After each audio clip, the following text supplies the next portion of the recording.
Hello, everybody. Welcome back to another Share Your Experience with Reality Sandwich.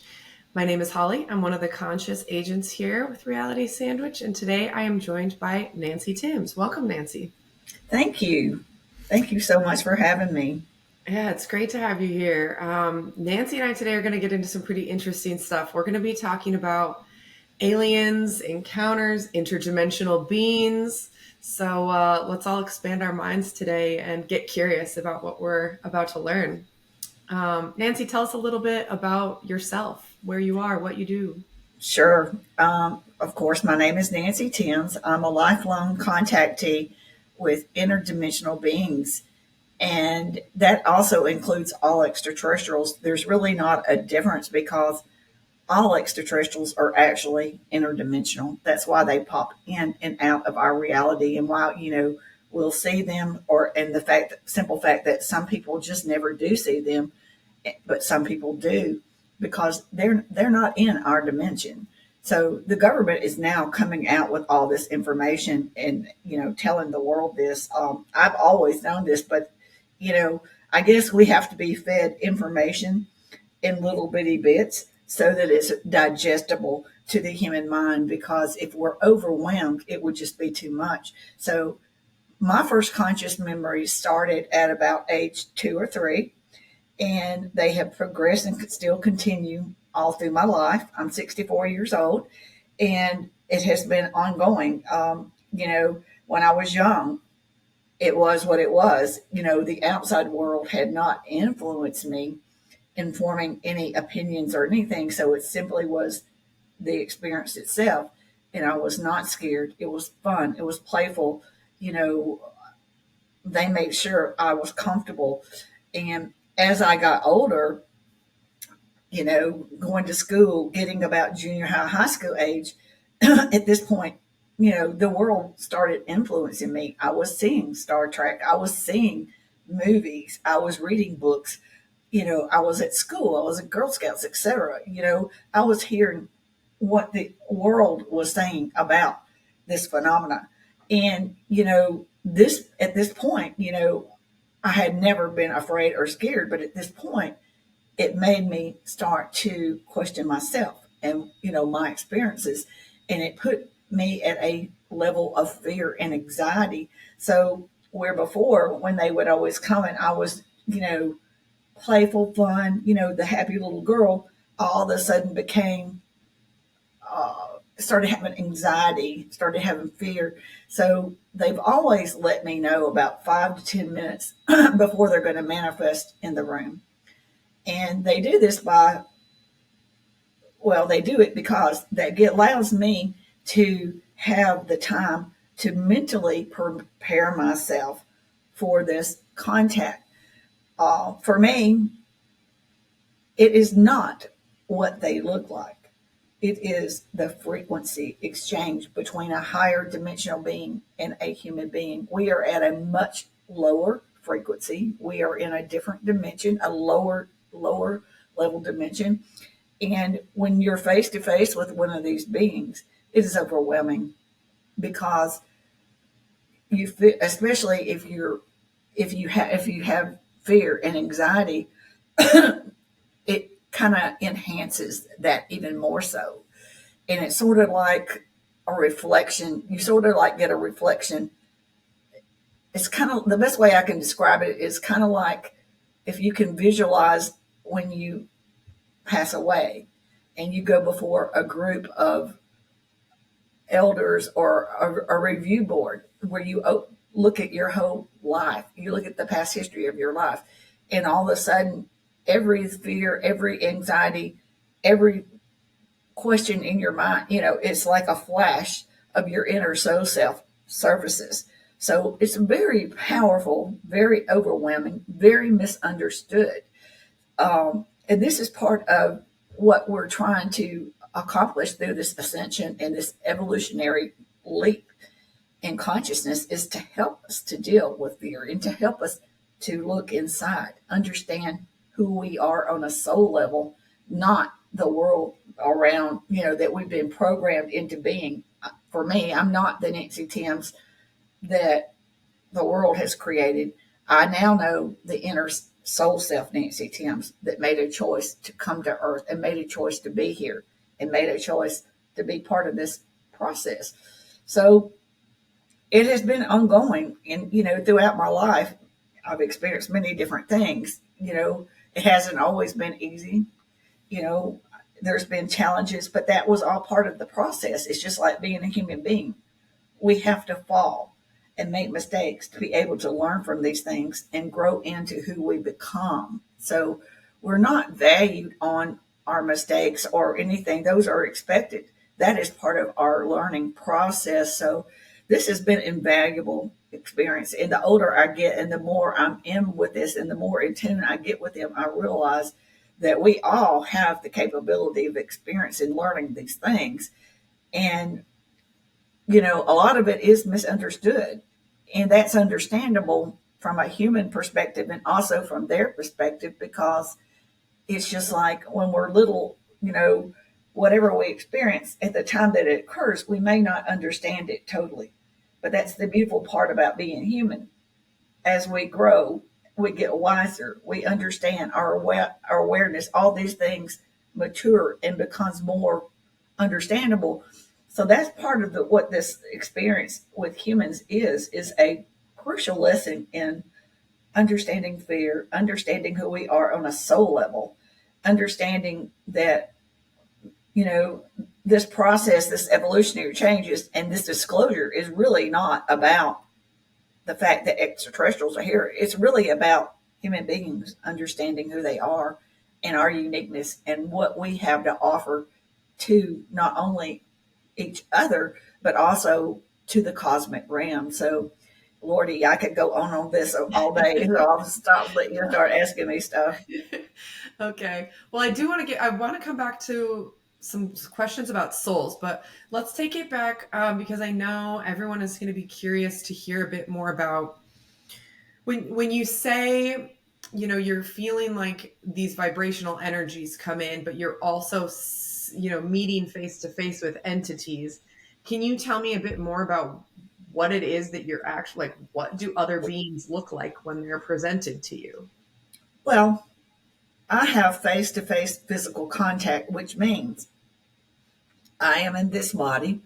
I touch hands, I embrace. I had to build up to this process. When I was young, I didn't have to because I had no influences. But as I got older, it had to change. And they would give me fragmented memories. And they do this with a lot of people because they come from a dimension and a reality where there is no such thing as fear. There is no such thing as anxiety. There is no such thing as anger. There is no negative aspects. So when they are confronted with a human being that has extreme anxiety and fear, they will touch you or either do it through their higher consciousness, tap you out. And this is what people come back and tell you that they've had missing time. In my case, and other people, they have fragmented memories. And with the fragmented memories, that is giving us time to reflect back on the experience. And it doesn't happen overnight, but it gives you time to realize that the experiences are continuing.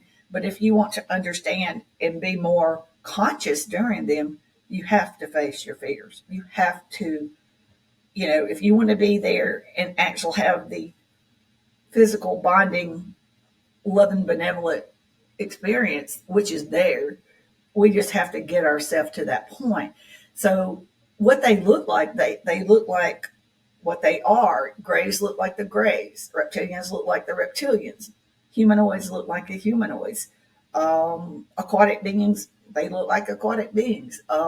The interdimensional beings do look different. They are of a much higher dimension and they are much wiser and older race or species, whatever you want to call it. And they are more of a kind of a luminescent looking being, kind of a back in biblical days, they would be referred to as the shining ones or the shiny ones.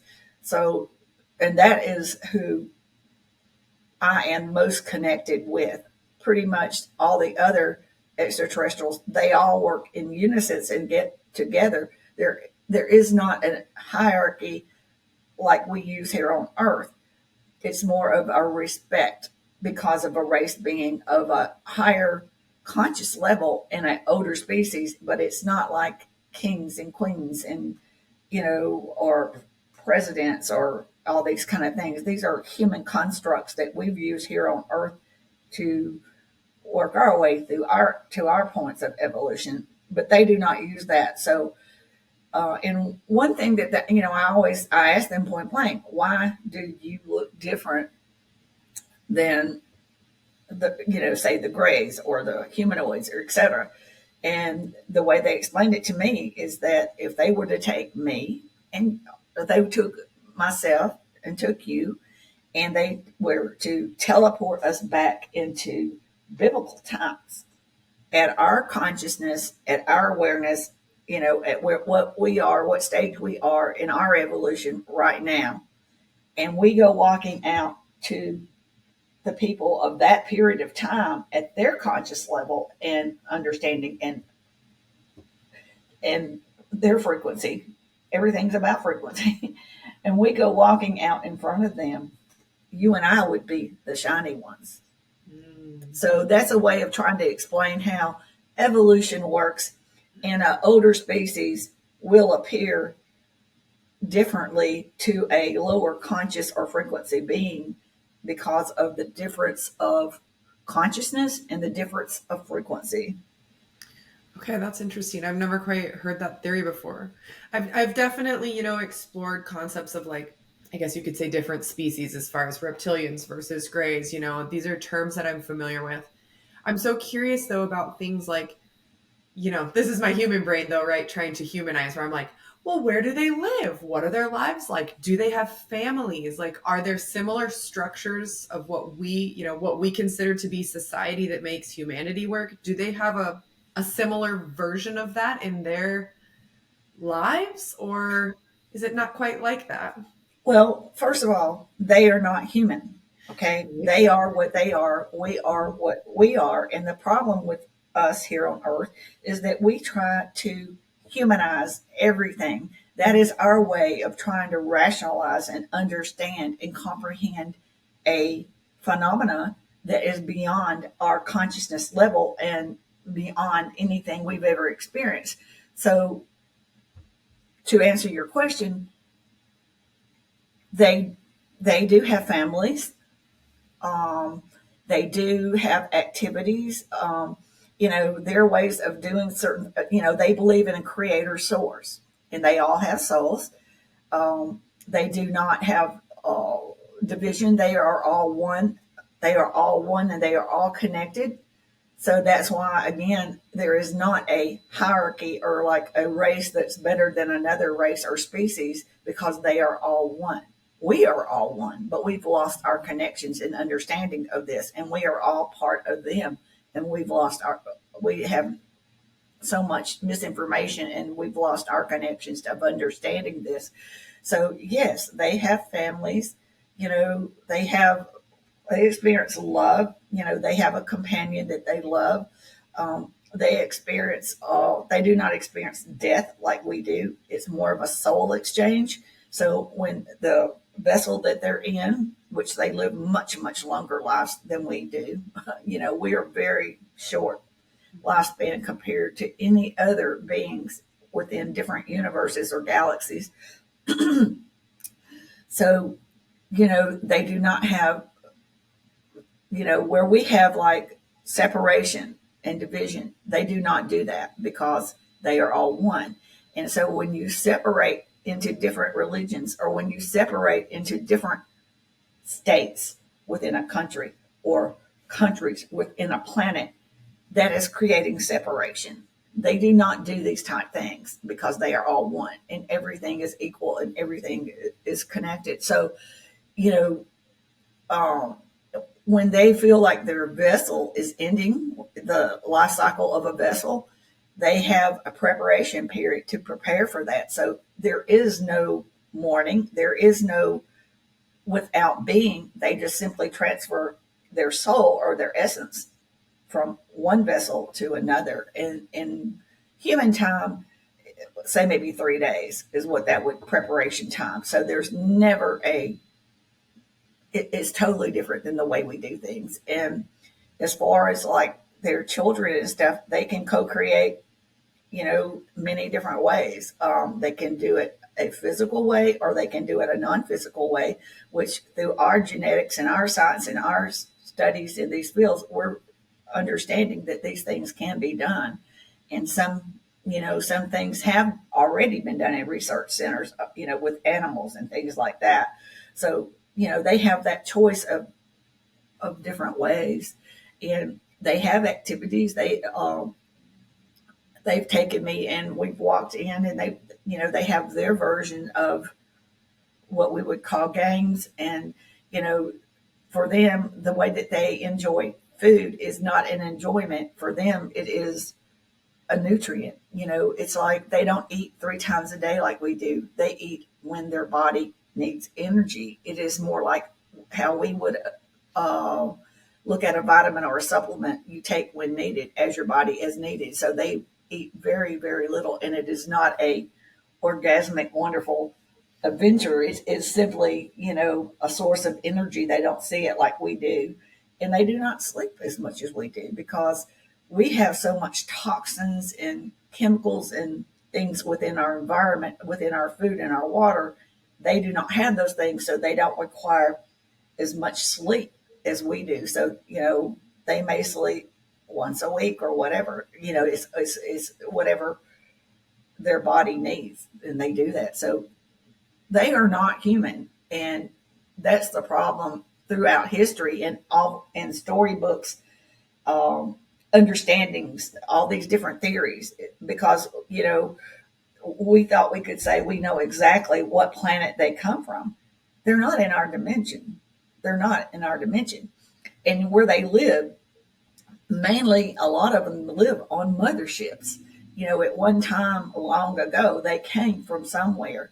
But now, because they travel around so many different places, they live on motherships. And then they have like what we would call installation or bases that could be underground, it could be in the water, it could be, different areas, but they're not visible to our eye or through our telescopes. And I asked them to tell me, where am I from?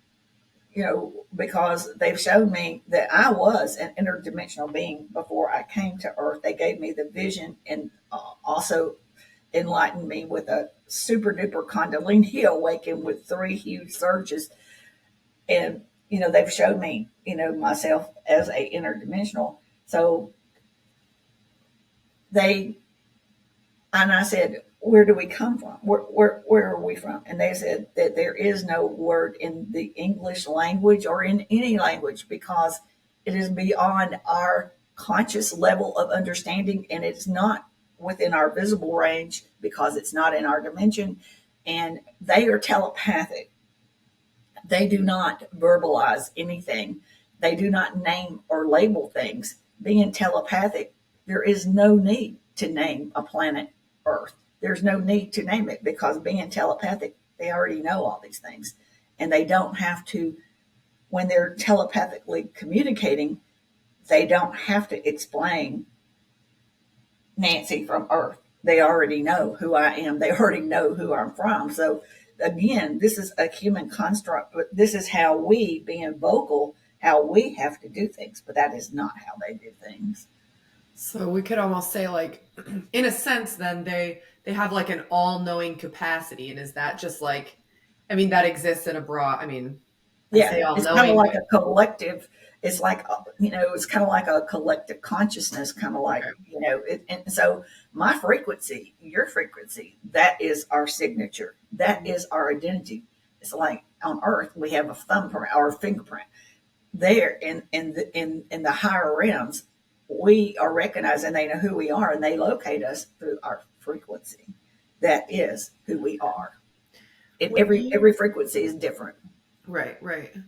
So when you've had these encounters over time, and these have continued to happen, I want to know two things. One, are you being physically transported somewhere or astrally projecting, or does this happen when you sleep? And two, are you seeing the same entities? Like, do you have a relationship with particular entities, or is this just kind of like surprise? Like, here's No, I some have a relationship. I'm 64 years old and I've been doing this for a long time, and I have a relationship, and I am bonded. They are family. I have family up there waiting on me when they take me to craft. I have family watching me, evaluating, making decisions about how long I'm going to stay here on Earth. They've already extended my stay one time through a near death experience. But so ask me again, tell me, I jumped ahead of you there. Tell me what so you when these entities do come and Oh, see yeah. you, yeah, encounter with you, like, are you like physically, what does that experience like for you here in a human body? Like, is it like some sort of a time gap for you? Are you going, are you astrally projecting to be somewhere? I'm trying to understand a little bit more about like sort Sure, of what the sure. human experience is Yeah. like. My experiences are physical. I am in person. What they do is, ever since I was little, when they manifest in the room where I am, wherever, it doesn't matter. I've lived in Australia, I've lived in the United States, I've lived in Hawaii, all these places, they will come. And what they do is that human beings are at a lower frequency. Okay. So they always send hybrid grays to do the legwork, because the density and the lower frequency on Earth is very uncomfortable for extraterrestrials and interdimensional. So they created a hybrid. She is not gray. They do not go by the names of grays. That is a human construct. She is reddish brown, and they always travel in threes. So what she does is that she will either use an orb, like handheld device, or either an orb that will just float, or through their higher consciousness, they will change my frequency. I will feel my body start to vibrate, and it vibrates and it becomes stronger, and they're changing my frequency to match their frequency so that they can physically take me with them, which involves sometimes going through a door, going through a ceiling, going through a wall, because they're changing the molecular structure of my atoms to do these things. And I never understood that. It was very confusing for me, but I do know now that that's what they were doing. And that way I can stay up on craft in my physical form for periods of time. So it's just as hard for them to come down into the density of Earth and be in our lower frequency, lower level. And it's very hard for humans to be in theirs. And they would have to change mine for a period of time and then bring me back. But so yes, I am a physical form. I have experienced out of body experiences, so I do know the differences in the feelings of it. Um, you know, there were, through the periods of time where I was experiencing extreme fear and anxiety, they would black me out, and then I would have fragmented memories. And so they have different ways of doing things depending on the situation. They're not here for fun. When they come to visit a human being, it is for a purpose. It is for a higher purpose, a purpose that we don't even comprehend and understand at the time. And I've experienced that. Something I experienced 20 years or 30 years ago, it may be just now that I'm finally understanding it, because it was beyond my mental capability at the time. So there's different ways that they do things. And with all the influence of cosmic activity around Earth, the solar flares and all that, uh, over the past year, it has changed to more of a teleport that they use. They will. I'm consciously aware that they're here and they get me prepared, but then they black me out and we go through like this teleport type system, and they and I don't even remember any of that. And then I'm on craft. I have my experience, evaluate, exam, etc., teachings, guidance, etc., etc. And then when they bring me back, they black me out. But then a lot of times, as they're have the grays that have me up under their arms and they're walking me back to the bed, I will become fully conscious, and it is a feeling of great turmoil in my stomach. It is of a feeling of oh God, what's the word? It's like, have you have you ever experienced like when you're spinning around as a child, you spin, and then all of a sudden your equilibrium, Yeah. you're It's totally you off feel like balance. whoa. That's the way I feel, and that's why they're blacking me out for this type of teleport. It is beyond my human mind to comprehend and understand the process. So they black me out for that, and I'm sure it's for my best interest. I'm sure it would be freaky to me. And probably hard on just a human body too, like you're Oh, saying. You know absolutely. what I mean? Like Yeah, there's probably nausea, and it's probably that's it's a as a very very strange feeling, and a lot of times I'll be very tired afterwards and stuff like that. So yeah. so you say that when you're there and on a ship or visiting, there's an exam or an evaluation. Is that like for health purposes? Absolutely. They're checking on our physical well being. They're checking to see what toxins we're being exposed to within the air, water, diet, et cetera, et cetera. They're checking on our spiritual growth. They're checking on our evolutionary process growth. The main focus for them has always been our consciousness and our ascension. And they've been waiting for us to reach this higher levels of consciousness to get to this evolutionary leap that we're experiencing right now. So they've been waiting and watching for this. So yeah, they're consciously checking on individuals to check these levels.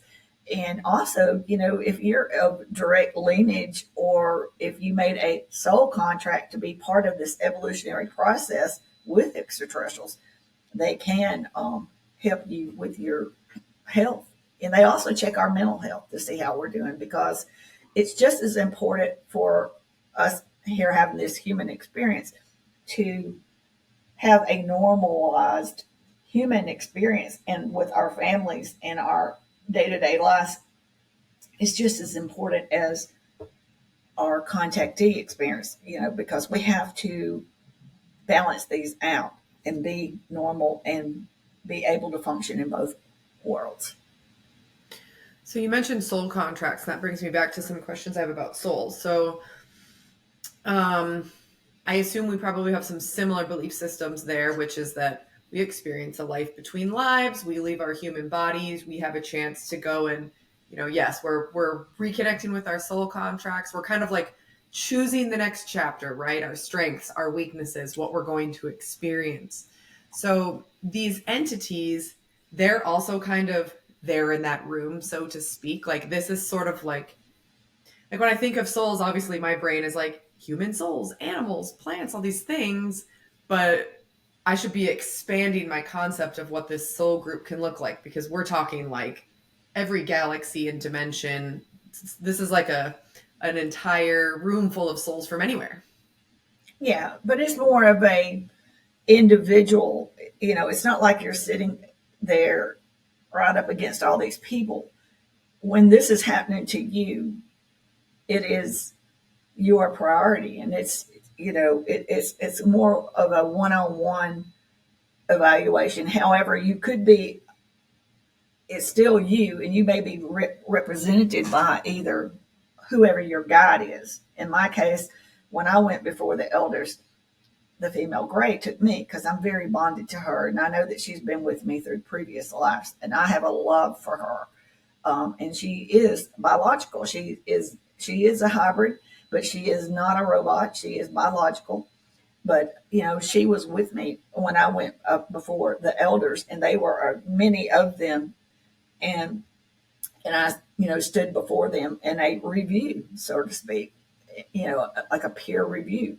So you know whoever is your guide, we all have guides, whether we realize it or not, we do. And they interact with us here on earth. A lot of us just don't pick up on it. We don't recognize it, or we brush it off. So, but yes, our soul goes before the peer review, we reflect back on, you know, did we experience what was in our contracts or not? If we did not, then, we will come back and try to do it again and try to meet those challenges, because this is all about our souls moving on to a higher growth experience, playing, this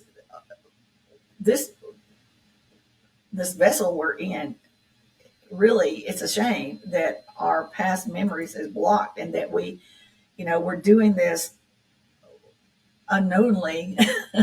But we're here, our souls chose to be here and is here to do something. There's a purpose, there's a meaning. So yeah, so if we have met these things, we have so many options. We can choose to come back if we want to, or we can choose to be a dolphin. We could choose to be an extraterrestrial. We could choose to be a being on a different galaxy or a different planet, experience something totally new. And at some point, your soul may just say, okay, I've done enough of this physical form, and just stay at a high state of non-physical etheric being up in a high consciousness level with many, many others. And we are immortal. Our souls are immortal. Do you believe there's anyone like judging or guiding this process, or are we kind of like on the honor system of souls? Like, for example, let's say I pass away, I'm in my life between lives. Can I just acknowledge, like, all right, I screwed up, I didn't do the things I was meant to learn, but I want to evolve anyway? Or is there any kind of like system or structure that would say, hey, I think you could benefit from a couple more human lives? Or is that like on me? I have to take the responsibility to say, I want to go back because I'm not done. There is a time period that through review, the review will last longer. And rather than just immediately sending you back to Earth, if you're sitting through your review and you're learning, and you have to understand, they know what you're thinking. They know if you're, everything is more of a honest level. It is an honest level. There is no, when you get to that point in that stage and what you're dealing with, you're on their level, they're on your level. There is no misunderstanding. So if they feel like you have, even though you made mistakes, if they feel like that you have and you are, you accept, these were major mistakes and stuff, then yes, you can move forward. You don't, it's not like what our religions here on earth say that, there is a heaven, there is a hell. You make one mistake, you're doomed. If you don't think like we think, you're doomed. It's my way or the highway. It's not like that. It's more of a honest, benevolent. If you've learned the experience, regardless of the mistake you made, if you've learned, that's progress. So yeah, we're not, that's where we keep making the mistake. We're not limited by human aspects of things. It's far beyond our comprehension. And that's the beautiful thing is that, what we think, and when we get to these points, it's totally different. It's so hard to explain, but it's No, just no, not a human version of how we yeah. look and perceive things. It's so beyond that. Do you think that there are ever these entities that live in other dimensions that say, hey, I want to come and be human? Or would Sure. that, yeah. That's where I am. I'm an incarnate from the interdimensional world. I came here in agreement to be part of this evolutionary process here on Earth. Absolutely. There are incarnates. And then there also are some that just come down here and play in the human world for a little bit. I've come across some humanoids in local shopping centers, and they're just interacting, seeing what it's like to be human, like for a day or for whatever period. They don't stay here very long, though. They would have to be, if they were going to stay here for a period of time, they would have to be in an area where they live, would have to be comfortable to their frequency. They wouldn't be able to just move next door and walk about like we do, but they can stay for periods of time in a lower frequency And like just kind maybe of for like, a day or something like that, or and like 2 days. inhabit a human body. It's kind of like tourism for them a little bit, Yeah, you yeah, know. that's what it is. Yeah, So they're aware. Like there's not like a situation where like you could see a human on the street and be like, oh, that's an extraterrestrial, and that human doesn't realize that they're an extraterrestrial. Like it's a conscious choice. for me, I know because I can sense the frequency. There is still, it's not as intense, Mhm. but there is still a frequency, and I can tell. And to be honest with you, they never have the clothing right. There's something odd, but nobody else would even notice that because, first of all, I'm drawn by the frequency, and then I start looking, and then I start noticing. But they can blend in pretty easily, and I don't know this for a fact. I have not been to places like, well, I have been to Las Vegas. I have been there. I've been to New Orleans, different places, and different places in California. But while I was there, I have not experienced seeing a extraterrestrial or being. But that's from what I've heard. Those are hot spots because it's easy to blend in because they can look different and blend in. You know, Okay. it's more acceptable and people aren't looking for them. Right. Have you ever like approached someone that you've Yes. and like Yes. said hi? Like- Yes. Just like I am drawn to them, Mhm. like they are drawn to me, because they sense my frequency. My frequency is a little higher than a lot of people, and that's because of them tinkering with me. But yeah, they're drawn to me, and we will, but it's in a public place, like in a grocery store or in Right. a shopping center. So it's like we interact, but not in and plus they're telepathic. So, I can pretty much, I'm sure we don't just sit there and disrupt our behavior, but I know and they know and, that kind of thing. It's kind of just an acknowledgement. You're not like going out Yeah. to lunch and just sipping tea. Right. Like, Right. Yeah. okay, Mhm. interesting. Do you would you say generally overall that the intentions, I think this is one thing that people who are either skeptical or concerned about the idea of extraterrestrials are like, they're here to control our minds or kill off the human race or things like that.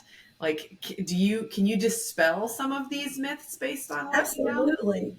They are billions of years ahead of us in evolution. They were here before we were. They have witnessed our creation, our seeding here, and they claim to have played a part. They do not claim to have done it all because they do believe in a creator source. So if they wanted to control us or take over, it would have already occurred. But they are exact opposite. They have been watching. They see us as children. We are a very young species in the realm of all the others around. So, they have a watchful eye, and especially now because we have reached higher levels of consciousness and our technology is the main thing that concerns them is because, we're playing with weapons that could totally destroy not only ourselves, but could destroy our beautiful planet Earth, who is a living conscious being. And they love and adore Earth.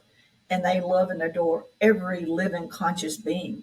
When I say that, I mean our coral reefs, our plants, our insects, our trees, our jungles, our mountains, every living conscious being that we are just now beginning to understand that all these things, even our air and water and rocks, et cetera, are living conscious beings.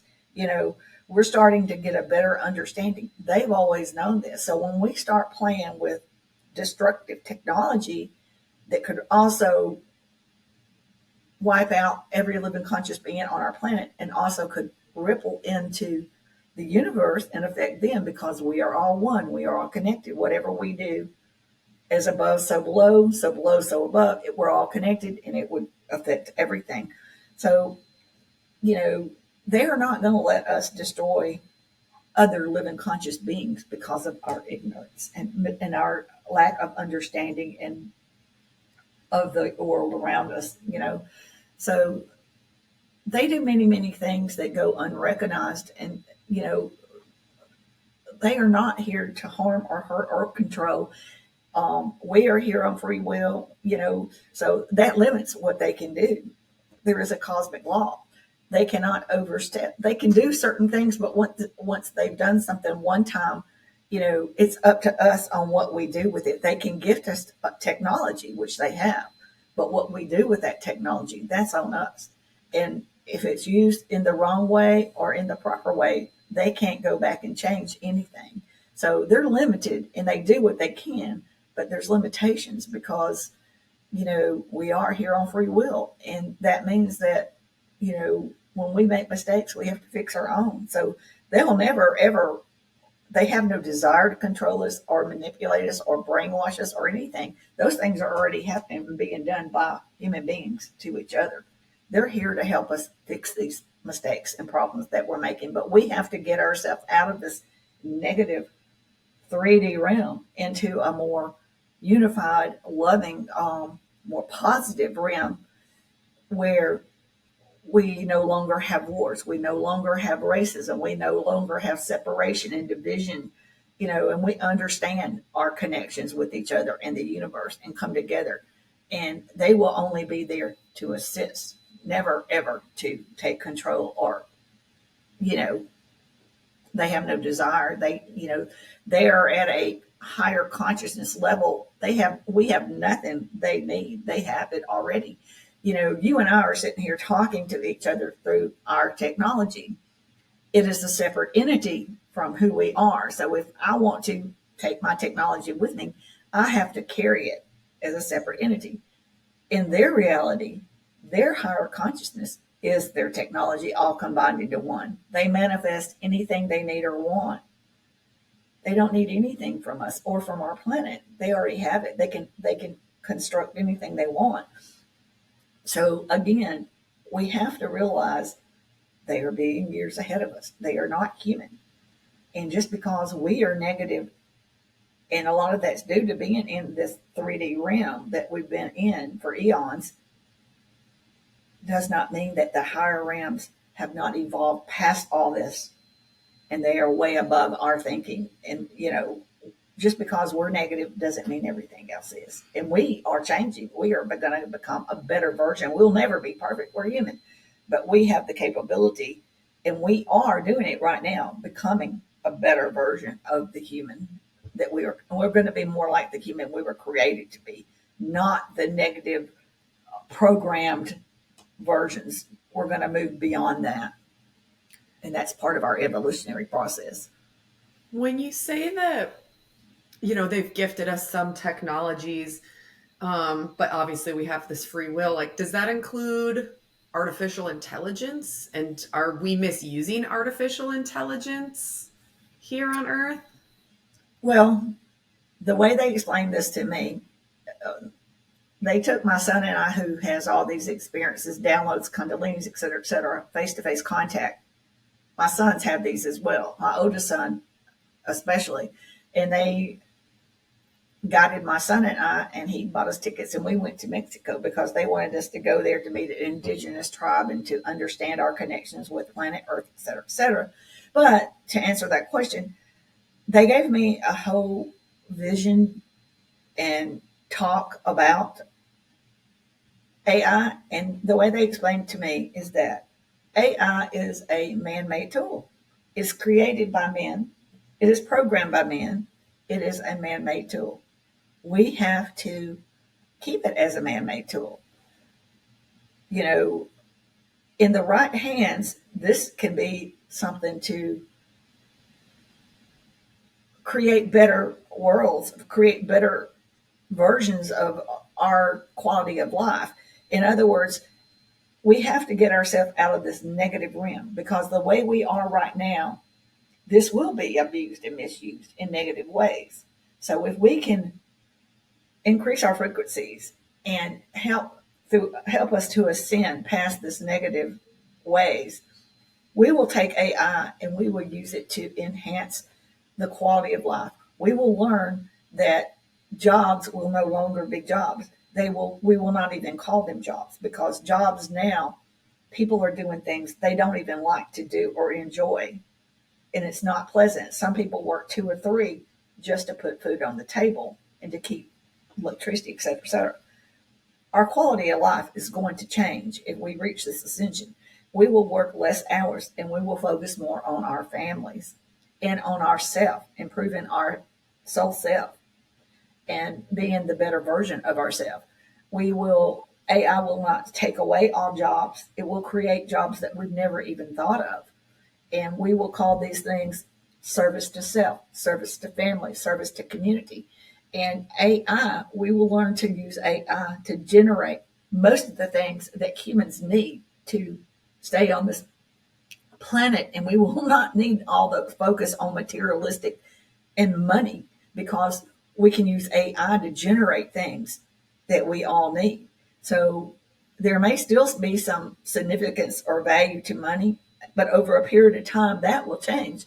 But in the meantime, we will learn that the importance of it will not be like it is right now, because we can generate through AI all the things we need, and we will learn to share more with these technologies for all of humanity, not just a certain few that are multi-millionaire billionaires, et cetera, that there's like 100 families that control and manipulate the world and decide what technology, decide how we live.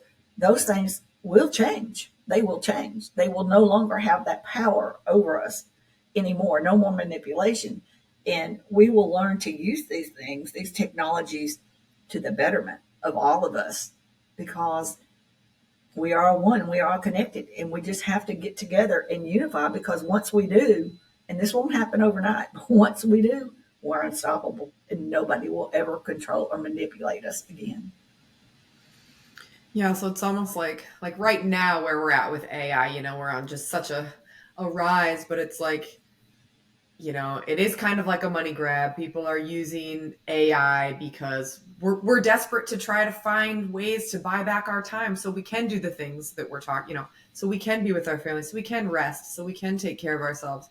But it sounds like there'll be, kind of a bubble will burst on that at some point. It'll be like, rather than trying to monetize this like as a personal grab, it'll just be like, no, this is just how we float our universe so we can just actually afford to exist and like be Yeah, closer to our higher selves in a way. exactly.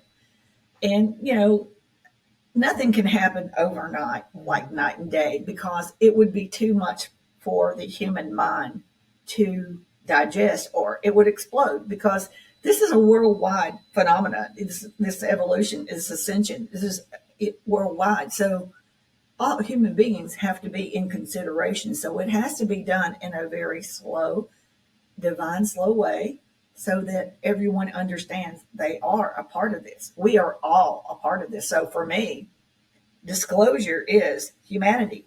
It is not the government's leaking out information or whatever. It doesn't matter.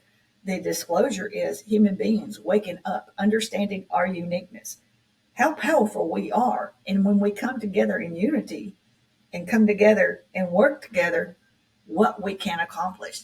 And we have the opportunities, and we are being beckoned by the forces of nature, the forces of the universe, to be the better version. We'll never be perfect, but we can be a better version, and we can learn from our prior mistakes to not make those again. And we should not be angry or ashamed of what has happened in the past with governments, wars, et cetera, et cetera. Keep in mind, we all went through these processes, good or bad. And it was good or bad, but it has made us who we are today.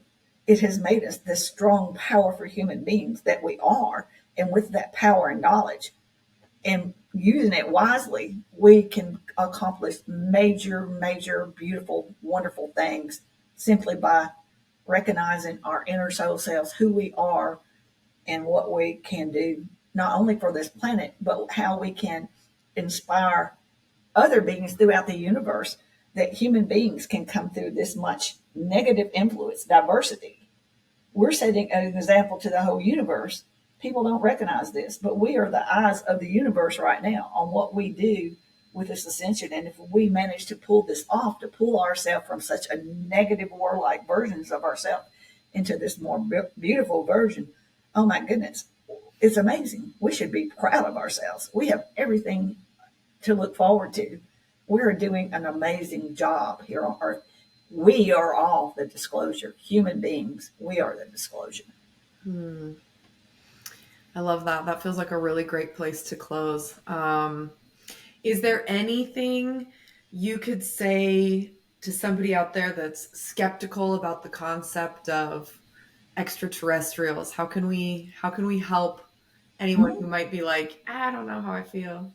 Everybody's here on their own spiritual path. Okay. So we have to recognize, work on us, work on our inner soul self, work on who we are, better ourselves, and individually, and understand some people's, they're just not ready. We can lead a horse to water, but you can't make them drink it. So, that's okay. They're on their own path. People don't have to believe me. They don't have to believe anyone. Believe in yourself. Get in tune with your inner subconscious, your inner higher self, soul self, whatever you want to call it. Meditate. Get in tune with yourself. Your subconscious knows everything. And I promise you, it will not lie to you or mislead you like some human beings. So they don't have to believe me or anyone. Believe in yourself. And it will guide you and give you those gut feelings that you need to make the right decisions. That's great. Oh, thank you so much for sharing today, Nancy. It was awesome to chat with you. Thank you. Thank you for having me.